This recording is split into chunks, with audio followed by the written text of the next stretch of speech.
poderse apreciar.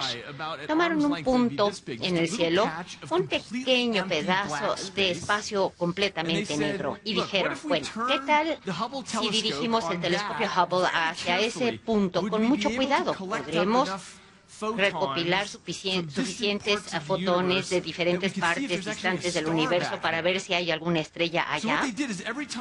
Cada vez entonces que el telescopio Hubble giraba alrededor de la Tierra, lo dirigían hacia ese único punto vacío durante 20 minutos. Y lo hicieron 400 veces de esta manera. Al final, recopilaron toda esa información y se preguntaron, ¿podemos encontrar ahí alguna estrella? Lo que encontraron no fue una estrella. Encontraron unas cuantas estrellas ahí, pero principalmente lo que encontraron eran 10.000 galaxias. Una galaxia tiene 100.000 millones de estrellas. Estamos hablando entonces de 1.000 billones ahí, soles similares a nuestro Sol, con planetas que circulan alrededor de ellos, con un potencial de albergar formas desconocidas de vida o de estructuras o de ideas que desconocemos. Eso fue lo que encontraron en ese pequeño espacio vacío. Me parece que este es un concepto que debe incrementar nuestra conciencia y darnos una dimensión de los misterios que nos circundan. Yo soy científico, he dedicado toda mi vida a la ciencia, porque pienso que si queremos entender los misterios que nos rodean, no hay mejor manera de hacerlo excepto estudiando los mapas. Si aprendemos de la vida en la ciencia, lo que aprendemos es que conocemos ciertas cosas, pero luego llegamos al extremo de ese conocimiento y nos damos cuenta que el herramental científico que tenemos se acaba y luego tenemos aguas desconocidas, estos profundos misterios que desconocemos, como crear conciencia de los diferentes componentes biológicos y la energía oscura y la materia oscura y las diferentes escalas de tiempo y el significado de la vida y la muerte. Todas esas cosas están allá afuera. No tengo duda de que continuaremos agregando componentes que nos den conocimiento, pero todo eso no lo vamos a alcanzar a ver hasta su final en este siglo. Vamos aprendiendo de la vida científica que lo que sabemos es mínimo en comparación con lo que desconocemos. Reconocemos la magnitud de nuestra ignorancia, en pocas palabras. Dada esta situación, he estado interesado en los últimos años en la percepción que tienen los científicos y la percepción que la mente pública tiene de los científicos y cómo está esto influido por una serie de libros publicados por los ateos, personas muy inteligentes, y me encantan estos libros, pero me parece que ha habido cierto problema en la percepción pública resultante de esto. Se piensa que los científicos tal vez no cuentan con la capacidad de pensar más allá de los datos disponibles. Tal vez los científicos actúan como si lo supieran todo y que lo resolvieron todo. MC al cuadrado, ya lo tenemos todo dilucidado, y resulta que no hemos dilucidado muchas cosas. Me parece que esta es una bastante buena representación de la ciencia. Es arrojar al bebé al agua tina. El bebé está sorprendido. Y eso fue lo que nos llevó a la ciencia en primer lugar. La ciencia no es más que un pensamiento cuidadoso, y este pensamiento cuidadoso alienta el reconocimiento de la complejidad del mundo. Este reconocimiento de la complejidad nos alienta a albergar diferentes ideas en mente simultáneamente. Y la ciencia es muy buena para esto. Los científicos tienden a favorecer una historia en comparación con otras. Y nuestro trabajo es recolectar la evidencia para ponderar una historia en comparación, ponderar las historias y favorecer unas en relación con otras. Está bien si tenemos varias ideas en mente simultáneamente. Es parte de los términos del convenio que tenemos con la madre naturaleza. Así pues, al final, siento que no necesitamos dejar a un lado la sorpresa que nos causan las cosas. Pensamos poco en el cosmos que nos circunda y adoptamos una posición en donde pensamos no comprometernos porque no conocemos lo suficiente. En el otro extremo del espectro tenemos la religión, en donde sabemos mucho como para comprometernos con estas historias religiosas. En este pequeño planeta nuestro tenemos 2000 diferentes religiones. Y claro, como se ha señalado y ya es famoso, todo el mundo ya sabe lo que es ser un ateo, porque lo único que tiene uno que hacer es ver la religión de alguien más y decir, bueno, es ridículo que tú creas en eso. Y claro, esas personas nos ven a nosotros y piensan lo mismo. Ahora, los libros sagrados de estas religiones con frecuencia son hermosos y cristalizan la sabiduría ganada difícilmente, pero de personas que vivieron hace milenios, que no sabían nada de la dimensión del cosmos, del cómputo del ADN, la mecánica cuántica, ni siquiera sabían mucho sobre los paisajes y culturas vecinas. Hay un problema entonces aquí con lo que se escribe. Cada vez que yo me siento en un avión, siempre le pregunto a quien está a mi lado si han escuchado del experimento que hace la NASA en las profundidades marinas, y nadie sabe nada, pero cuentan sus historias religiosas y es que les pregunto al respecto. Somos resultado de la cultura y absorbemos aquello que se nos vierte a través del contexto social. No se requiere un antropólogo para estar conscientes de que si uno nace en Arabia Saudita, ahí vamos a estar a favor del islamismo. Y si vivimos en Puebla, es probable que estemos a favor del catolicismo, y en Tel Aviv del judaísmo, y así sucesivamente. No hay que ser científico para estar conscientes de esto. Y no es coincidencia que no exista un florecimiento del islamismo en Puebla, aquí en México, ni un florecimiento del catolicismo en Arabia Saudita. Si existiese una sola verdad, se diseminaría igualmente por todas partes, pero obviamente este no es el caso. Somos producto de las culturas locales. Y eso está bien. El problema surge cuando las personas están dispuestas a luchar y morir por esto. Es ahí cuando se vuelve una fuente de preocupación. El escritor Ralph Emerson, estadounidense, dijo que las historias religiosas de una generación se vuelven el esparcimiento literario de la generación subsecuente. Podemos ver esto donde quiera que veamos. ¿Quién lucha por los dioses griegos y los romanos? ¿Quién muere por eso? Nadie, realmente nadie.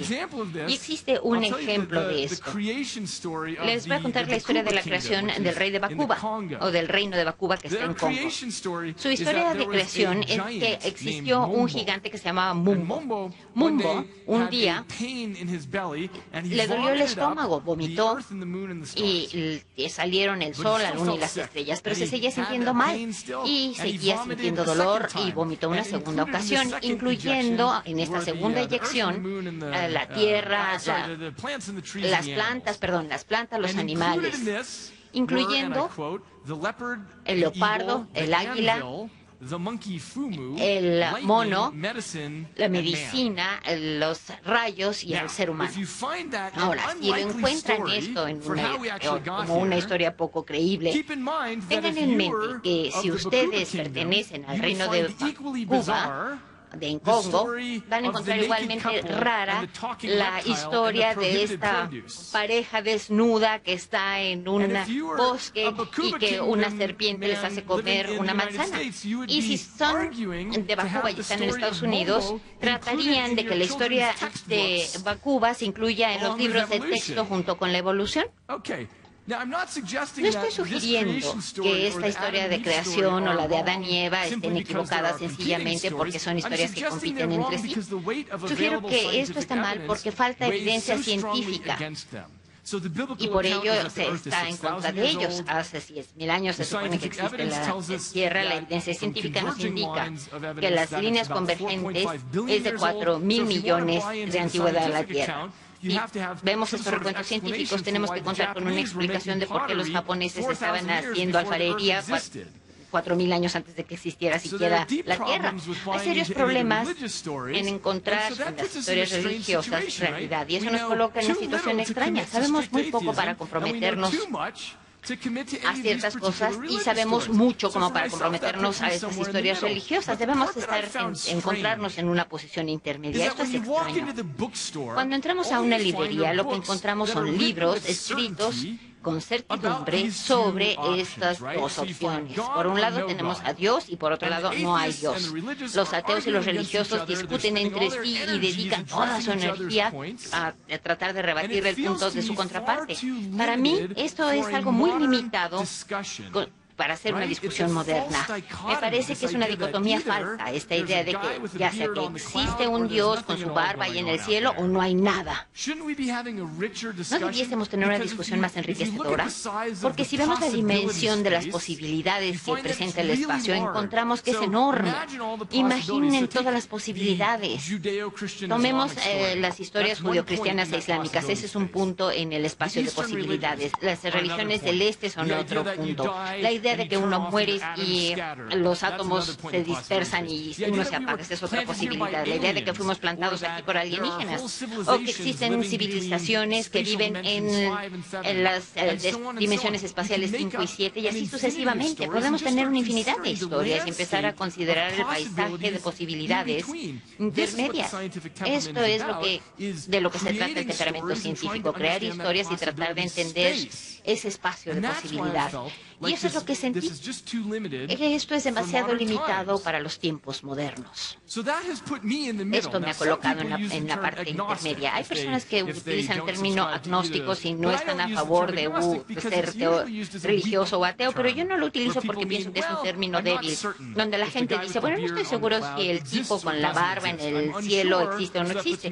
No estoy seguro y entonces me coloco en medio. No, no es eso a lo que me refiero. A mí me denomino como un posibilista.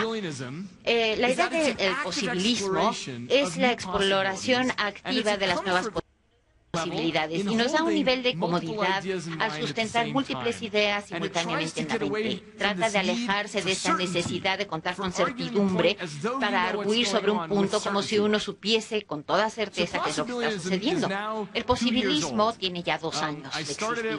Inicié el término y la idea en una entrevista en Radio Nacional en los Estados Unidos sobre un libro de ficción que había yo escrito, que contenía 40 historias cortas, mutuamente excluyentes sobre lo que estamos haciendo aquí. La gente me preguntaba, ¿eres ateo o eres religioso? Y les expliqué, les dije, sé muy poquito de esto y demasiado de aquello. Dije que entonces era un posibilista. Salí del estudio y fui a mi laboratorio de neurociencias y quedé tranquilo en el día. Abrí mi correo electrónico y tenía cientos de correos electrónicos enviados por personas de todas partes del país diciéndome, oye, creo que yo también soy un posibilista. Y pensé, bueno, eso es interesante, tal vez tengo algo aquí. Entonces busqué la palabra en Google, obviamente no existe. Entonces hice lo que hacen todos los demás. Puse posibilismo.com para ver qué había. Lo que había sucedido fue increíble. Lo que sucedió es que la idea se volvió incandescente. Había decenas de miles de hits en línea. Miles de personas cambiaron su religión en Facebook para decir que eran posibilistas. Y pronto fue adoptado el término por New York Times y NSBC y por diferentes historias, diferentes periodistas. Las personas lo escribían de diferente manera, es decir, ortográficamente. Y yo dije, bueno, posibilitarismo o probabilista. Y dije, bueno, ¿saben qué? Eso está muy bien. Esto es parte del espíritu de ser posibilista. Empezó a diseminarse por todo el mundo y apareció el término en Inglaterra, en los periódicos, y alguien me dijo que en el Sunday Times de India y luego en Uganda había un artículo muy bueno sobre el posibilismo. Hoy hay miles de personas, decenas de miles de personas que han acuñado este término posibilismo. Philip Pullman se ha declarado como un posibilista. El tecnólogo Kevin Kelly, que empezó la revista Wired, también se declara como un posibilista. Está captándose en todas partes del mundo y la pregunta es ¿por qué? Si era un movimiento un tanto chistoso, específicamente no nos suscribimos en realidad a nada. ¿Cómo es que todas estas personas se están uniendo a este concepto del posibilismo? Me parece que la respuesta es que tal vez estemos en un tiempo en que las personas se sienten cansadas, en que las personas actúen con certeza sobre cosas sobre las que no existe la certeza. Como dijo Voltaire, la incertidumbre es una posición incómoda, pero la certeza es una posición absurda. Quiero aclarar 2 puntos sobre el posibilismo. Algunas veces las personas acuden a mí después de hablar del posibilismo y me dicen, oye, estoy muy contento de que me entiendas mis cristales, mi SP y mi percepción extrasensorial y demás. El posibilismo no es que todo se vale. El posibilismo quiere decir que todo se vale en principio, para luego utilizar las herramientas científicas para poder descubrir el espacio de las posibilidades. Sería maravilloso si existiese la percepción extrasensorial, ¿no les parece? Pero, ¿qué tanto podemos medir eso y brindar evidencia? Es algo con lo que no contamos con esa evidencia. La ciencia puede ser una herramienta para dar forma al espacio de las posibilidades. A veces tenemos que abrir nuevos pliegues en ese espacio. Me parece que esa es una mejor idea de lo que está sucediendo. Cuando las cosas están más allá del alcance de las herramientas científicas y tenemos que tener varias ideas en mente simultáneamente. Voy a explicar por qué es tan importante que nos mantengamos abiertos a la creatividad y creemos nuevas historias y maneras. Esto es porque sabemos que hay tanto que nos falta en la ciencia. Muchas personas hablan acerca de los desconocidos conocidos. Donald Rumsfeld le gusta hablar de lo conocido desconocido. Quiero enfatizar que hay tanto que ya sabemos que no sabemos. Voy a darles un ejemplo. En toda generación de la ciencia, las personas siempre pensaron lo siguiente: bueno, esencialmente ya todos los componentes los tenemos. Tenemos Einstein, la física einsteiniana, mónica, tenemos todos estos elementos, debemos poder entender qué es lo que está sucediendo, pero siempre han estado equivocados. Imaginen tratar de entender cómo funcionan los músculos antes de tener el concepto de electricidad descubierto, o cómo se diseminan las enfermedades antes de entender cómo funcionan lo que son las bacterias, o cómo funcionan las luces en el polo norte antes de conocer cómo funciona la magnetosfera. El punto es que en toda generación las personas crean teorías, pero están condenados a ser incorrectos, a estar incorrectos, porque les faltan pedazos importantes del rompecabezas. Este no es un punto teórico el que nos falten elementos del rompecabezas, sabemos que nos faltan. Por ejemplo, la materia negra y la energía negra. Tal vez ustedes, la energía oscura, perdón, y la materia oscura. Si les preguntan a los astrofísicos, ellos crearon sus modelos de cómo todo se mueve en el cosmos. Encontraron que, muy bien, las fuerzas de gravedad que entendemos no responden a todo lo que percibimos, y entonces incluyeron lo que en inglés se llama el factor fudge, ese pequeño factor que nos ayuda a tener ecuaciones que representen lo que vemos. Inventaron este concepto de la materia y la energía oscura. La idea es, no lo podemos ver, ni oler, ni probar, ni medirlo, pero tiene que estar ahí para darnos respuesta de por qué las cosas se mueven. Si no, no hay una explicación, y eso está bien. La materia oscura no es un pequeño factor fudge. 96% del universo conocido es lo que llamamos energía y materia oscura. Eso es muchísimo que meter bajo el tapete, ¿no les parece? Y esto es lo que yo estudio todos los días. Estudio el cerebro humano, el dispositivo más complejo que hayamos jamás encontrado en el universo. Esencialmente es como si una nave espacial chocase contra la Tierra y dentro encontrásemos esta fábrica de cómputo miniaturizada. Y es totalmente ajeno a lo que podemos construir. Eso es lo que tenemos aquí. El cerebro está constituido por decenas de miles de millones de neuronas, que son las células especializadas que constituyen al cerebro. Y cada una de esas neuronas en su cabeza son tan complejas como la Ciudad de México. Cada neurona tiene el genoma humano completo dentro, dando vías a las diferentes proteínas. Les permite circular. Y cada una de estas células está conectada con decenas de miles de otras neuronas. Entonces, no tenemos ni siquiera maneras de cómo referirnos lingüísticamente a esto. Un centímetro cúbico de tejido cerebral contiene tantas conexiones sinápticas como hay estrellas en la Vía Láctea.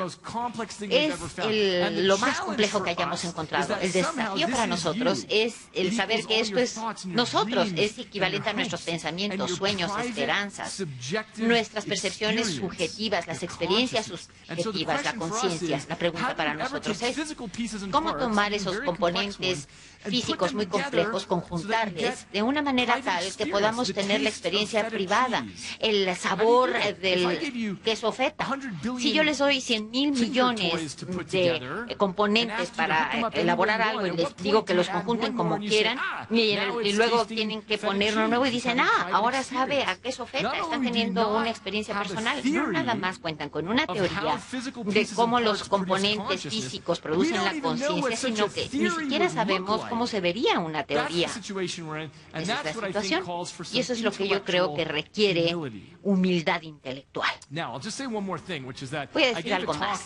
Recientemente vi una conferencia sobre positivismo en el sureste de los Estados Unidos, después de la cual un caballero se me acercó diciéndome, esa fue muy interesante conferencia, pero yo creo que usted debiese ser político porque realmente no está dispuesto a comprometerse a nada. Y dijo, ¿por qué no nada más se compromete a algo? Así es que esta es una expresión que tenemos en Texas, muy interesante. El cowboy firme sobre algo, tomar una decisión firmemente, y admiramos a esta persona y a otras, aquellos que deciden vender su rancho o sacar al ganado en la lluvia, casarse con una determinada mujer. Nos gustan las personas que toman decisiones firmes. Mi sugerencia es que en algunos dominios es apropiado precisamente tomar decisiones firmemente y otras áreas en donde no es tan bueno. Si ustedes le preguntan a este caballero si piensa que existen civilizaciones extraterrestres que viven en ese pequeño espacio del cosmos, ¿les importa cuál es su opinión sobre las civilizaciones extraterrestres en comparación a la de un astrofísico? Bueno, esto nos sugiere que hay dominios en donde es apropiado actuar con la certidumbre y en otros no. Sugiero que la siguiente vez que alguien les diga que se pongan firmes, díganles, bueno, no, gracias, prefiero más bien desmontarme del caballo. Eso significa crear nuevas historias y sentirse cómodo sustentando múltiples ideas en mente. Y pueden decirle a los demás el evangelio del positivismo, que son 3 palabras, las 3 palabras más importantes. En español, de hecho, son solo 2 palabras. La siguiente diapositiva, por favor. Las 2 palabras más importantes que nos enseña el positivismo es no sé.